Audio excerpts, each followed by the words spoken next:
I think the most important thing that's going to happen in the world in the next 3 to 4 years is data centers in space.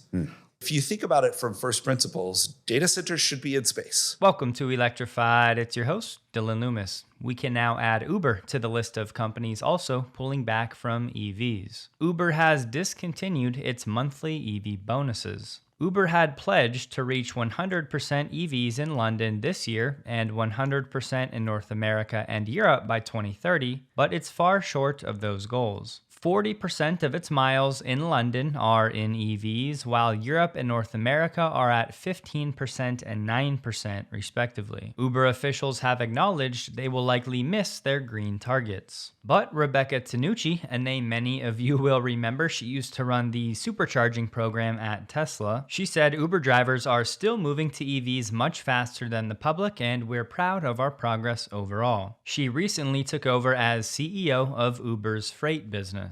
We also have Lyft, who has quietly pulled the plug on its pledge to electrify its entire fleet by the end of the decade. Of course, we have climate advocacy groups giving these companies a hard time, saying things like when they had a chance to get a big tax break and screw over the climate, they showed us who they really are. On one hand, it's fair to criticize the companies because they made these pledges and are now backtracking, but at the end of the day, they are for-profit companies, and as market dynamics change, we have to expect companies to do the same. And think about it, if you were running Uber or Lyft and you saw what Tesla had cooking with FSD version 14, you would probably do what you can to maximize your profits for as long as you can while you can. In California, Uber is seeking to delay enforcement of EV ride-hailing rules, and it's estimating only 20% of California's overall miles will be in electric vehicles by the end of the decade. So mandating ride-hailing companies to reach 90% in that time frame is no longer technically or economically feasible. At the same time, Uber's operating profits are set to double this year, and it recently pledged to spend $20 billion on stock buybacks. So it's not that the company does not have money right now, it's just that they're deciding not to spend it on EV incentives. If there's a silver lining, they still have Uber Electric, where riders in hundreds of cities can request a ride in an EV for about the same price as Uber's main offering. So if more riders select that option and give those trips to EV drivers, Rebecca Tanucci said that means extra rides that our EV drivers get that gas drivers do not. So it's easy to point the finger at companies like Uber and Lyft when they backtrack on pledges like this, but again, as public companies, they have a fiduciary responsibility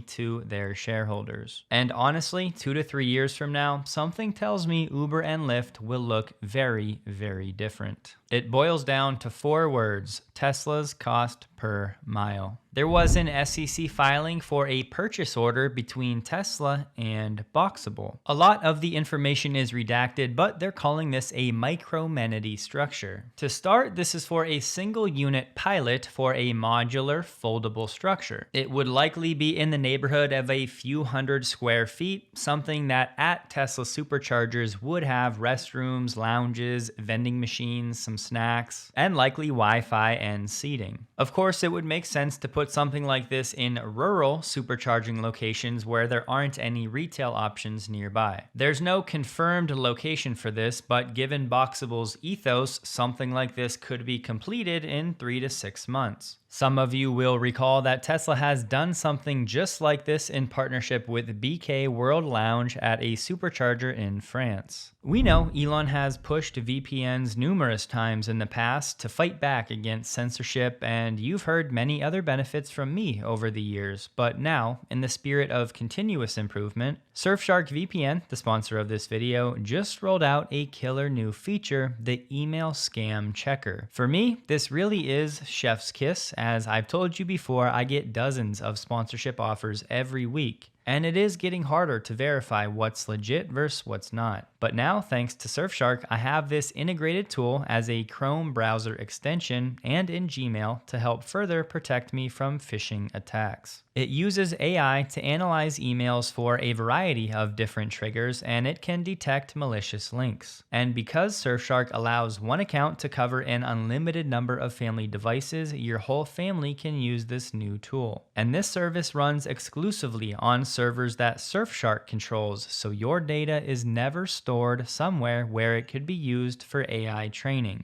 And this, of course, is in addition to all of the other benefits of Surfshark, like encrypting your online activity, getting better deals on flights and hotels, unlocking new libraries of content, and so on. So if you'd like to support the work I do here, you can get 4 extra months of Surfshark VPN for free at surfshark.com/electrified, or you can use code electrified at checkout. Tesla is now offering FSD demo drives in Denmark, which is now in addition to Italy, France, Germany, and Switzerland. In Denmark, they are running now through the end of Q1. Some Tesla owners in Denmark are getting notifications in their app that these demo drives are becoming available this week. And it also says supervised FSD is expected to become available in Denmark in 2026. But remember, a lot of that hinges on what happens with Tesla and the Netherlands in February. Alex Potter from Piper Sandler is now saying that unsupervised FSD is very close. Potter and his team cited data from a discussion they had with the FSD community tracker. They said the tracker's core metric, referred to as miles to critical disengagement, exhibited a over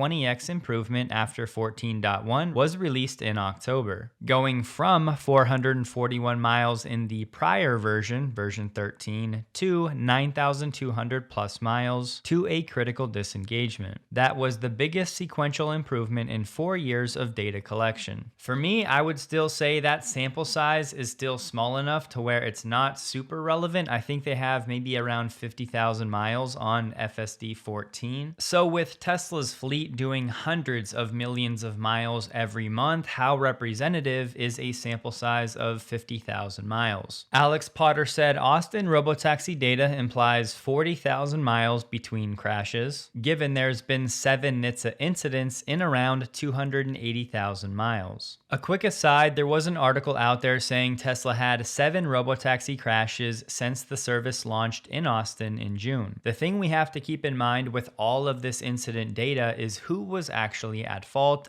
That's a piece we don't always get. And further, this data does include hitting animals. It includes hitting stationary objects, so it's not always a crash with another vehicle. And for proof, here are 4 of those incidents. But if there's a silver lining, I have not seen any reports of an incident after September in Austin. Meaning, as far as what's been reported, Tesla has been completely clean in Austin for October, November, and so far in December. Now, in certain cases, Tesla does have a few weeks to report these incidents, so perhaps something will pop up. But going back to what Potter said, the data implies at 13,000 miles driven a year on average for most people, an FSD-equipped car can go about 3 years without crashing. The figures reflect only data from June through October. As more data comes in, the miles to disengagement should rise. And further, Morgan Stanley is predicting that 2026 will be an inflection point for autonomous vehicles and robotaxis. Just in case anyone is not familiar with this community FSD tracker, it's TeslaFSDtracker.com. In line with what Alex Potter is expecting, Elon just spoke to the XAI hackathon attendees virtually and said that Tesla will have no safety monitor in the driver or passenger seats in Austin in about 3 weeks, which takes us right to the end of the year. He said unsupervised is pretty much solved at this point and Tesla's just going through validation. Elon said the current model is relatively small and that the order of magnitude bigger model, likely by parameter count, the one that we've been waiting for, is set to deploy in late January or February. Tesla will add chain of thought reasoning and a lot of reinforcement learning, so the car will be several times better than a human and might get to 10 times better on AI4. Elon reiterated AI5 is nearing completion of the design phase and is expected to hit volume production in 2027, with AI6 following soon, perhaps as soon as 2028. And he said Tesla will probably need that gigantic chip fab that we call terafab for Tesla to have a few hundred gigawatts of AI chips each year. So where does Tesla go from here?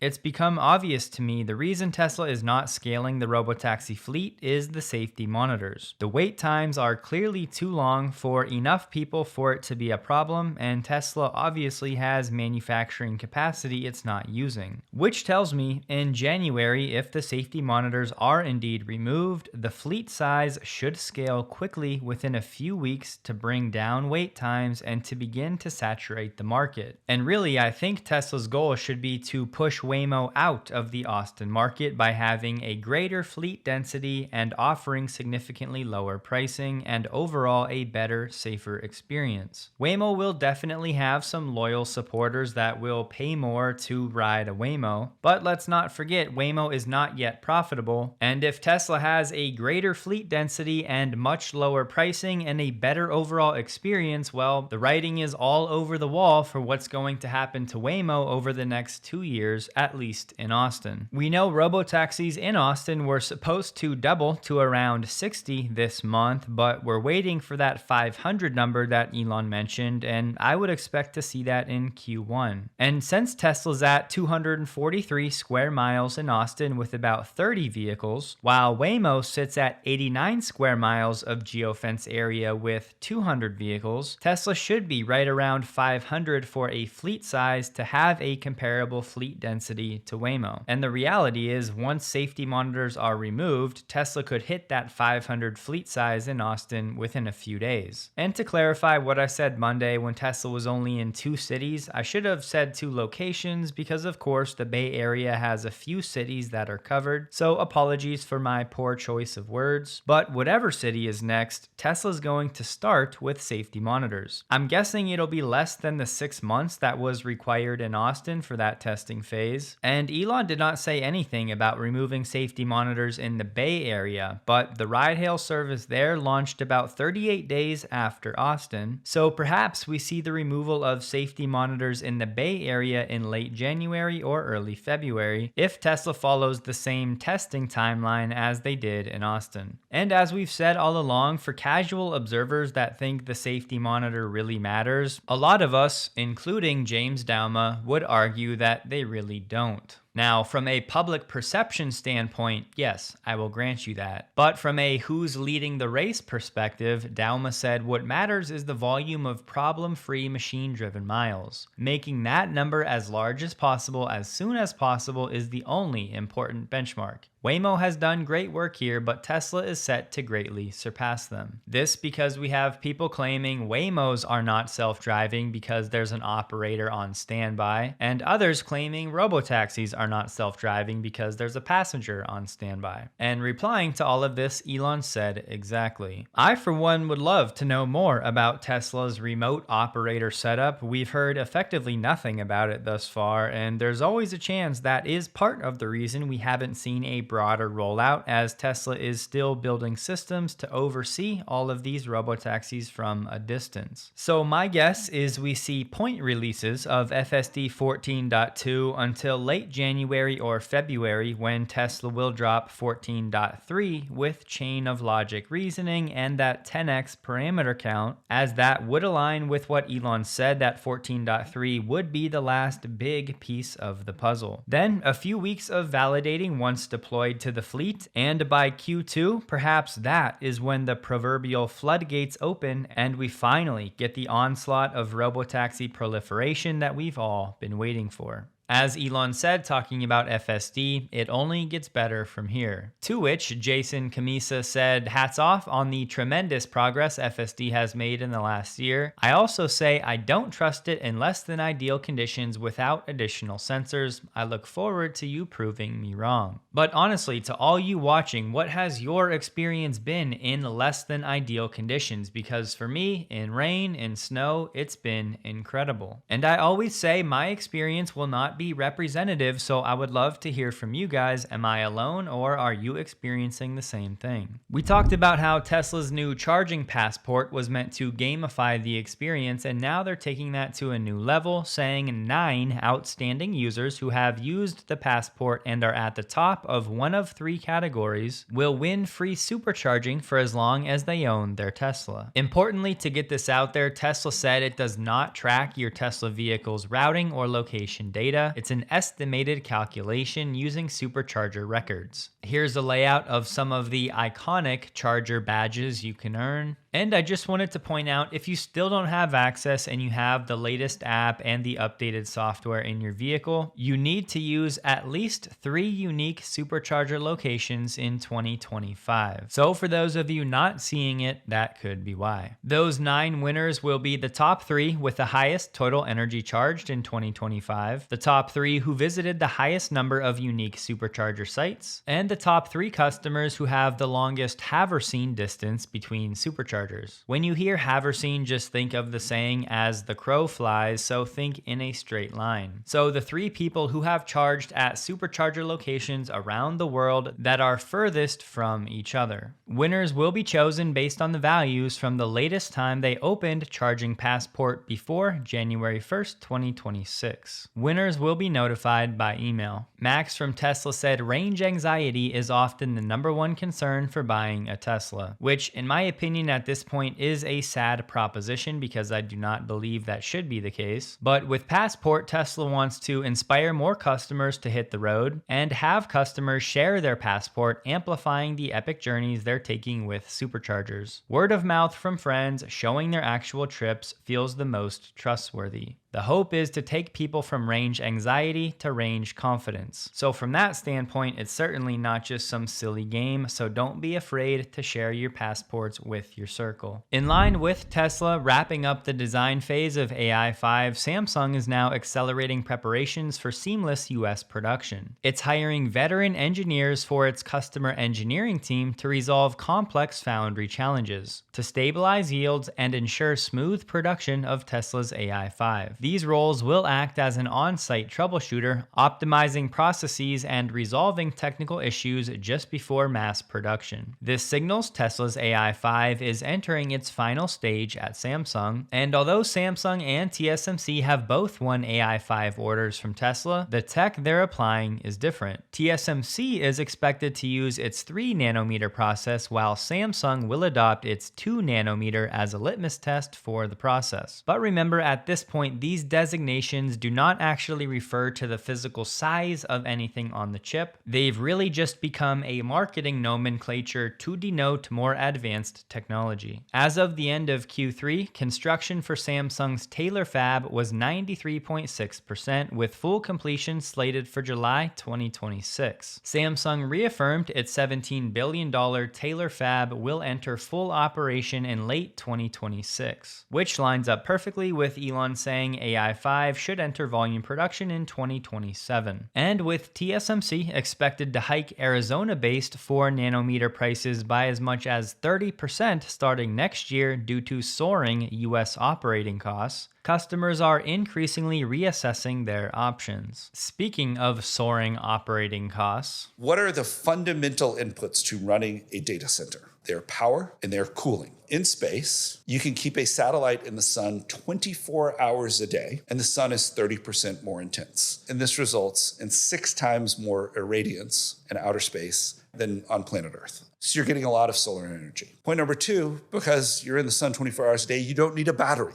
And this is a giant percentage of the cost. So the lowest cost energy available in our solar system is solar energy in space, okay? Second, for cooling, in one of these racks, a majority of the mass and the weight is cooling. You just put a radiator on the dark side of the satellite, so all that goes away. And that is a vast amount of cost. How are you going to connect those racks? Well, it's funny, in the data center, the racks are over a certain distance connected with fiber optics. And that just means a laser going through a cable. The only thing faster than a laser going through a fiber optic cable is a laser going through absolute vacuum. So if you can link these satellites in space together using lasers, you actually have a faster and more coherent network than in a data center on Earth. That was Gavin Baker, who's very well respected in the finance industry as he's a crossover hedge fund manager. And when I say crossover, I just mean both equity and venture. On Monday, we said data centers and their power requirements are running into bottlenecks on Earth. Jensen Huang from NVIDIA agrees about those challenges, but he's saying that space data centers are a dream for now.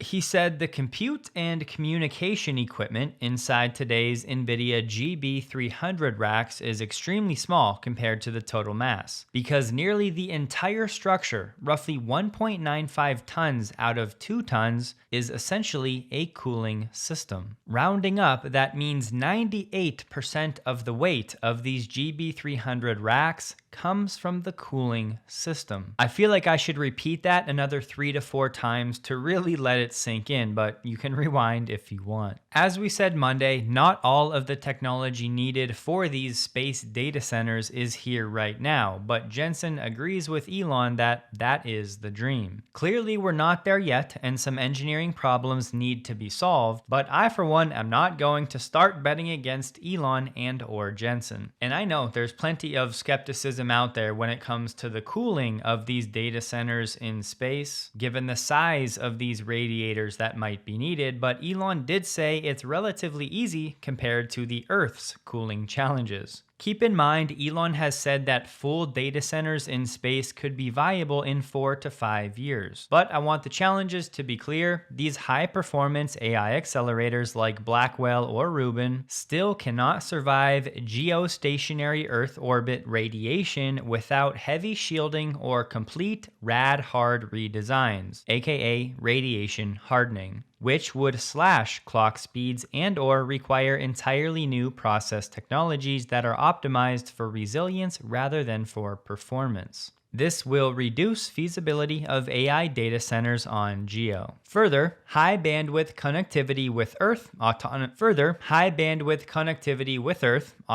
servicing, debris avoidance, and robotics maintenance all remain in their infancy given the scale of the proposed projects. But look, even today, people would argue that cars won't drive themselves anytime in the next 10 years. And, well, enough said. Today we had Eric Berger, who writes about space for Ars Technica, sharing an article talking about why he thinks SpaceX is going public soon. And Elon just replied saying, as usual, Eric is accurate. And I had to share this from Gavin tonight. He said, deeply amused by all of the confident commentary that data centers in space don't work from a physics and engineering perspective. Elon operates 2 of the biggest coherent GPU clusters in the world. SpaceX is responsible for over 90% of mass to orbit, and SpaceX operates the biggest satellite constellation in the solar system. More than 10 years later, no other company or country can consistently land and reuse orbital rockets. Maybe, just maybe, Elon's pencil and paper analysis of the physics or the economics at play is superior to yours. There might have even been more than just a pencil and paper analysis of the subject done by some of the best engineers in the world. Perhaps they've thought of a cooling solution that has not occurred to the Galaxy Brain accounts here even after they took several minutes to carefully think about the problem. Starlink V3 will be 20 kilowatts and should have no thermal dissipation issues. Elon's plan is 100 kilowatts for each AI satellite, slightly less than a full Blackwell rack. Starship should be able to lift 10 to 15 megawatts to sun synchronous orbit per flight. Inference will likely be the primary use case, which is where I think Tesla will come in. Jordan from The Limiting Factor shared that post from Gavin saying if radiative cooling in space wasn't commercially viable at scale and multiple kilowatts, then Starlink would not exist. To which Elon said exactly. And look at this. What's one of the primary reasons SpaceX is going public? The company plans to develop a modified version of Starlink to serve as a foundation for building data centers in space. If you've followed Elon's tactics, you know that once he commits to something, he leans fully into it. Much of the AI race comes down to amassing and deploying assets that work quicker than your competition. A large war chest resulting from an IPO will greatly help his cause and disadvantage all others.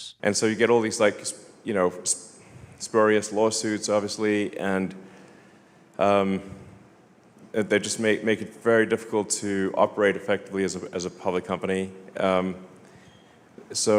I do want to try to figure out some way for Tesla shareholders to participate in SpaceX. That would be very cool. So honestly, I still have my doubts. Elon and Tesla will figure out a way to advantage Tesla shareholders through this SpaceX IPO, but let's all hope for the best. But yes, it's finally safe to say that SpaceX is actually set to go public sometime in 2026. Neoen has provided notices to Tesla about supplying stage 3 of the Western Downs battery that will be 1.2 gigawatt hours. Once this phase of the project becomes operational in late 2027, it will be a 2.3 gigawatt hour project. Phase 3 will have 312 Tesla Megapack 2XLs and will have grid forming capabilities. And again, at its simplest form, grid forming just means Megapacks can actually create the voltage and frequency on their own, which is important because most traditional solar and wind energy is grid following, meaning it would be reliant on coal or gas plants to actually set the voltage. But when Tesla's Megapacks are tied in, you no longer need that outdated tech.